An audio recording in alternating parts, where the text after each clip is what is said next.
Ерөнхий боловсролын хүнд сургууль 8 дахь хичээлийн жилийн нээлтийг хийлээ. Тус сургуулийн хэмжээл 4600 м квадрат спорт заалтай хичээлийн шинэ барилгаа ашиглалтад оруулж байгаагаас гадна Хятад хэлний K12 сургалтын цогц хөтөлбөрийг Монгол анх удаа нэвтрүүлж байна.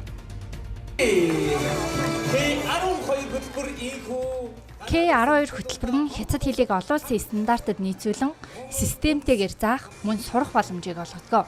Энэ хүрээнд багш нараа сургалтанд хамруулж гэрчлэлээ олгосон байна.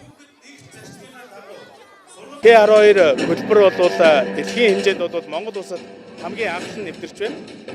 Хятад улстай бол Maple Leaf Group-ийн хэмжээнд 100 гаруй салбар сургуультай. 100 гаруй салбар сургууль дээр маш олон олон улсын тийм бординг сургуулийн сурагчдад амжилттайгаар нэвтэрч хэрэгжүүлж үлэмж өргөсөн юм сайн хөтөлбөр байгаа. Инженерийн хүн сургуулийн Хятадны сургуулийн чанар бол үлэмж өргөх хэмжээнд ирнэ гэдэгт итгэлтэй байна.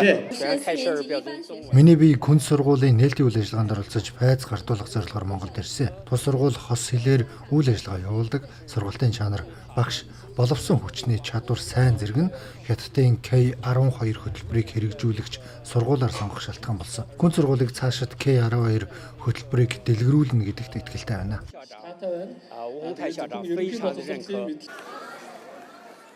Хүн сургуулийн 1-ээс 12 дугаар ангид 1000 гаруй сурагч суралцаж 180 багш ажилтан ажиллаж байна. Энийн тоглолт суралц урайтай тус сургууль орчин үеийн стандартад нийцсэн 5 дахьтай орчин бүрдүүлснээс гадна эх орондоо дэлхийн хэл соёлыг эзэмших боломжийг олгодгоороо онцлогтой юм а.